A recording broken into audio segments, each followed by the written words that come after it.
Hi hello ನಮಸ್ತೆ ಎಲ್ಲರಿಗೂ ಸ್ವಾಗತ ಮತ್ತೊಮ್ಮೆ ನಮ್ಮ ಚಾನಲ್ಗೆ. ಇವತ್ತಿನ ರೆಸಿಪಿನಲ್ಲಿ ನೀವು ನೋಡ್ತಿರೋ ಹಾಗೆ ನಾನಿಲ್ಲಿ ಒಂದು ಸೂಪರ್ ಟೇಸ್ಟಿಯಾಗಿರುವಂಥ ರೈಸ್ ಜೊತೆ ಸೈಡ್ ಡಿಶ್ ಮಾಡೋದು ತೋರಿಸ್ತಾ ಇದ್ದೀನಿ. ಇದನ್ನು ಒಂದು 10 ನಿಮಿಷದಲ್ಲೆಲ್ಲ ಮಾಡ್ಕೊಳ್ಬೋದು. ಇದನ್ನು ಯಾವುದೇ ರೀತಿ ಬೇಯಿಸೋ ಕಾಯಿಸೋ ಅಗತ್ಯ ಇಲ್ಲ. ಹಸಿ ಗೊಜ್ಜು ತುಂಬ ಟೇಸ್ಟಿಯಾಗಿರುತ್ತೆ. ಯಾವಾಗಲಾದರೂ ಸಾಂಬಾರು ತಿನ್ನೋಕ್ಕೆ ಬೇಜಾರಾದರೆ ಇದನ್ನು ಮಾಡ್ಕೊಳ್ಬೋದು. ಬನ್ನಿ ಹಾಗಿದ್ರೆ ಇದನ್ನು ಮಾಡೋದು ನೋಡೋಣ.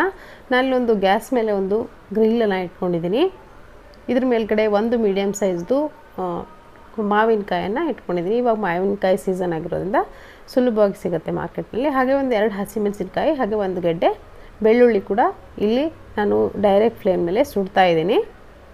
ಚೆನ್ನಾಗಿ ಸುಟ್ಕೊಳ್ಳಿ ಈ ಹಸಿಮೆಣಸಿನಕಾಯಿ, ಹಾಗೆ ಬೆಳ್ಳುಳ್ಳಿ, ಹಾಗೆ ಮಾವಿನಕಾಯನ್ನು. ಇವಾಗ ಹಸಿಮೆಣಸಿನಕಾಯಿ ಚೆನ್ನಾಗಿ ಸುಟ್ಟಾಗಿದೆ. ಇವಾಗ ಬೆಳ್ಳುಳ್ಳಿ ಕೂಡ ಸುಟ್ಟಾಗಿದೆ. ಇದನ್ನು ತೆಗಿತಾ ಇದ್ದೀನಿ ನಾನು.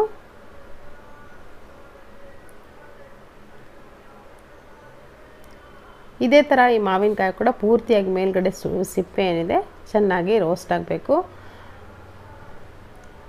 ಇವಾಗ ನೋಡ್ತಿರ್ಬೋದು ಇದು ಕೂಡ ಚೆನ್ನಾಗಿ ಸುಟ್ಟಾಗಿದೆ. ಇದನ್ನು ಕೂಡ ತೆಗಿತಾ ಇದ್ದೀನಿ. ಇದು ಹಸಿಮೆಣಸಿನ್ಕಾಯಿ ಮತ್ತೊಂದನ್ನು ನಾನಿಲ್ಲಿ ಸುಟ್ಟಿದ್ದೀನಿ. ಇದು ಪೂರ್ತಿಯಾಗಿ ತಣ್ಣಗಾಗಲಿ. ಅಷ್ಟರೊಳಗೆ ನಾನಿಲ್ಲಿ ಒಂದು ಮಸಾಲೆ ರೆಡಿ ಮಾಡ್ಕೊಳ್ತೀನಿ. ಮಸಾಲೆಗೆ ನಾನಿಲ್ಲಿ ಒಂದು ಪ್ಯಾನ್ ಬೇಯಿಸಿ ಇಟ್ಕೊಂಡಿದ್ದೀನಿ. ಇದಕ್ಕೆ ಒಂದು ಅರ್ಧ ಟೀ ಸ್ಪೂನಷ್ಟು ಮೆಂತ್ಯ, ಹಾಗೆ 1 ಟೀ ಸ್ಪೂನಷ್ಟು ಜೀರಿಗೆ, ಹಾಗೆ 1 ಟೀ ಸ್ಪೂನಷ್ಟು ಧನಿಯಾ ಕಾಳನ್ನು ಹಾಕ್ಕೊಳ್ತಾ ಇದ್ದೀನಿ. ಜೊತೆಗೆ 1 ಟೀ ಸ್ಪೂನಷ್ಟು ಎಳ್ಳನ್ನು, ಬಿಳಿ ಎಳ್ಳನ್ನು ಕೂಡ ಹಾಕ್ಕೊಳ್ತಾ ಇದ್ದೀನಿ. ಬಿಳಿ ಎಳ್ಳು ಹಾಕಲ್ಲ ಅಂದರೆ ನೀವು ಕಡಲೆ ಬೀಜ ಕೂಡ ಹಾಕ್ಕೊಳ್ಬೋದು. 1 ಸ್ಪೂನಷ್ಟು ಕಡಲೆ ಬೀಜ ಹಾಕ್ಕೊಂಡು ಅದನ್ನು ಡ್ರೈ ರೋಸ್ಟ್ ಮಾಡ್ಕೊಳ್ಳಿ. ಜಸ್ಟು ರೋಸ್ಟ್ ಆದರೆ ಸಾಕು, ಜಾಸ್ತಿ ಇದನ್ನು ಫ್ರೈ ಮಾಡೋ ಅಗತ್ಯ ಇಲ್ಲ. ಇವಾಗ ನೋಡ್ತಿರ್ಬೋದು ಚೆನ್ನಾಗಿ ರೋಸ್ಟ್ ಆಗಿದೆ. ಇದನ್ನು ಒಂದು ಬೇರೆ ಪ್ಲೇಟ್ನಲ್ಲಿ ತೆಗಿತಾ ಇದ್ದೀನಿ ನಾನು.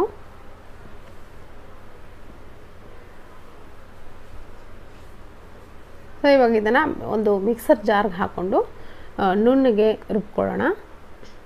ಪೂರ್ತಿ ಫೈನ್ ಪೌಡ್ರ್ ಮಾಡ್ಕೊಳ್ಳೋಣ.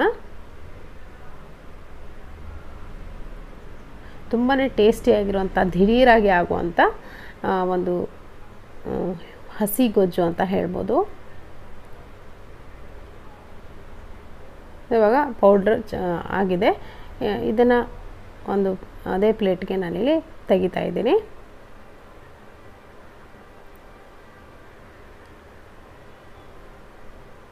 ಸೊ ನೋಡ್ತಿರ್ಬೋದು ಇಷ್ಟು ನುಣ್ಣಗಾಗಿದೆ. ಇವಾಗ ಇದೇ ಮಿಕ್ಸರ್ ಜಾರ್ಗೆ ಈ ಉಳಿದಿರುವಂಥ ನಾವು ಸುಟ್ಕೊಂಡಿರುವಂಥ ಸಾಮಗ್ರಿಗಳನ್ನೇ ಅದನ್ನು ಕೂಡ ಹಾಕ್ಕೊಳ್ತಾ ಇದ್ದೀನಿ. ಹಸಿಮೆಣಸಿನ್ಕಾಯಿ ಹಾಗೆ ಬೆಳ್ಳುಳ್ಳಿನ ಪೂರ್ತಿಯಾಗಿ ನಾನಿಲ್ಲಿ ಹಾಕ್ತಾಯಿಲ್ಲ, ಒಂದು 3 ಎಸಳು ಮಾತ್ರ ನಾನಿಲ್ಲಿ ಹಾಕ್ಕೊಳ್ತಾ ಇದ್ದೀನಿ. ಸೊ ಬೆಳ್ಳುಳ್ಳಿನ ಈ ಥರ ಡ್ರೈ ರೋಸ್ಟ್ ಅಂದರೆ ಈ ಥರ ಸುಟ್ಕೊಂಡು ತಿನ್ನೋದ್ರಿಂದ ತುಂಬ ಟೇಸ್ಟಿಯಾಗುತ್ತೆ. ಬೆಳ್ಳುಳ್ಳಿ ಆರೋಗ್ಯಕ್ಕೂ ಕೂಡ ಒಳ್ಳೆಯದು. ಇವಾಗ ಈ ಮಾವಿನಕಾಯಿ ಮೇಲ್ಗಡೆ ಇರೋ ಸಿಪ್ಪೆ ಏನಿದೆ ಅದು ಈಸಿಯಾಗಿ ಬಂದುಬಿಡುತ್ತೆ, ಚೆನ್ನಾಗಿ ಸುಟ್ಟಿರುತ್ತೆ. ಅದನ್ನು ಕೂಡ ತೆಗಿತಾ ಇದ್ದೀನಿ. ಮಾವಿನಕಾಯಿನ ಈ ಥರ ಕಟ್ ಮಾಡ್ಕೊಳ್ಳಿ. ಒಳಗಡೆ ಬೀಜ ಏನಾದರೂ ಇದ್ದರೆ ಅದನ್ನು ತೆಗಿಬೋದು ನೀವು. ಬೀಜ ಇಲ್ಲಾಂದರೆ ಹಾಗೆ ಡೈರೆಕ್ಟಾಗಿ ಹಾಕ್ಬೋದು. ಇವಾಗ ನೋಡ್ತಿರ್ಬೋದು ಈ ಥರ ಬೀಜ ಇದ್ದರೆ ಇದನ್ನು ತೆಗೆದುಬಿಡಿ. ಟೇಸ್ಟು ಆಮೇಲೆ ಚೆನ್ನಾಗಿ ಬರಲ್ಲ. ಅದನ್ನು ಕೂಡ ಹಾಕಿದ್ರೆ ಇದನ್ನು ಕೂಡ ಮಿಕ್ಸರ್ ಜಾರ್ಗೆ ಹಾಕ್ಕೊಳ್ತಾ ಇದ್ದೀನಿ. ಹಾಕ್ಕೊಂಡು ಇದನ್ನು ನುಣ್ಣಗೆ ರುಬ್ಕೊಳ್ತೀನಿ ನಾನು. ನೀರನ್ನು ಹಾಕ್ಲಿಕ್ಕೆ ಹೋಗ್ಬಿಡಿ, ಜಸ್ಟ್ ಅದನ್ನು ಮಾತ್ರ ರುಬ್ಕೊಂಡಿದ್ದೀನಿ. ಸೊ ಇವಾಗ ನೋಡ್ತಿರ್ಬೋದು ಇಷ್ಟು ರುಬ್ಬಿದ್ರೆ ಸಾಕಾಗತ್ತೆ.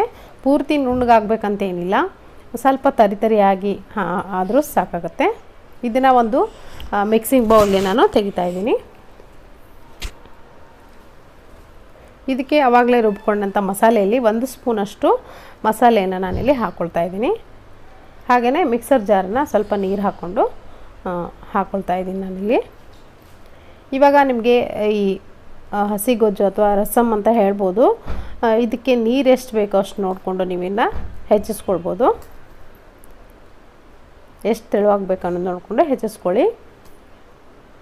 ಸೊ ಇವಾಗ ಇದಕ್ಕೆ ರುಚಿಗೆ ಎಷ್ಟು ಬೇಕಷ್ಟು ನೋಡಿಕೊಂಡು ಉಪ್ಪನ್ನು ಸೇರಿಸ್ಕೊಳ್ತಾ ಇದ್ದೀನಿ. ಹಾಗೆಯೇ ಸ್ವಲ್ಪ ಸಿಹಿ ಇರಲಿ ಅಂತ 1 ಟೀ ಸ್ಪೂನಷ್ಟು ಸಕ್ಕರೆ ಕೂಡ ಹಾಕ್ಕೊಳ್ತಾ ಇದ್ದೀನಿ. ಸೊ ಇವಾಗ ಇದು ರೆಡಿಯಾಗಿದೆ. ಸ್ವಲ್ಪ ಈರುಳ್ಳಿ ಕೂಡ ನಾನಿಲ್ಲಿ ಹಾಕ್ಕೊಂಡಿದ್ದೀನಿ. ಇವಾಗ ಇದಕ್ಕೆ ಒಂದು ಒಗ್ಗರಣೆ ಮಾಡ್ಕೊಳ್ಳೋಣ. ಒಂದು ಒಗ್ಗರಣೆ ಪಾತ್ರೆ ಬಿಸಿ ಇಟ್ಕೊಂಡು 1 ಸ್ಪೂನಷ್ಟು ಎಣ್ಣೆ ಹಾಕ್ಕೊಂಡಿದ್ದೀನಿ. ಹಾಗೆ ಸಾಸಿವೆ, ಜೀರಿಗೆ, ಒಣಮೆಣಸಿನ್ಕಾಯಿ ಒಂದು 2 ಹಾಕ್ಕೊಂಡಿದ್ದೀನಿ. ಕರಿಬೇವಿನ ಸೊಪ್ಪು, ಹಾಗೆ ಸ್ವಲ್ಪ ಎಳ್ಳನ್ನು ಕೂಡ ಹಾಕ್ಕೊಳ್ತಿದ್ದೀನಿ. ಕೊಂಡು ಚೆನ್ನಾಗಿ ಫ್ರೈ ಮಾಡ್ಕೊಳ್ಳಿ. ಸೊ ಇವಾಗ ಇದನ್ನು ಡೈರೆಕ್ಟಾಗಿ ನಾವು ಮಾಡ್ಕೊಂಡಿರೋ ಹಸಿ ಗೊಜ್ಜು ಏನಿದೆ ಅದಕ್ಕೆ ಹಾಕ್ಕೊಂಡಿದ್ದೀನಿ. ಮೇಲ್ಗಡೆ ಸ್ವಲ್ಪ ಕೊತ್ತಂಬರಿ ಸೊಪ್ಪನ್ನು ಕೂಡ ಹಾಕ್ಕೊಂಡಿದ್ದೀನಿ.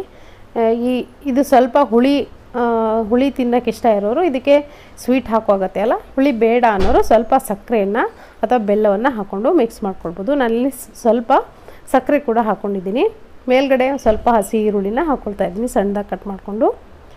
ಇವಾಗ ಸೂಪರ್ ಟೇಸ್ಟಿಯಾಗಿರುವಂಥ ಮಾವಿನಕಾಯಿ ಹಸಿ ಗೊಜ್ಜು ರೆಡಿಯಾಗಿದೆ.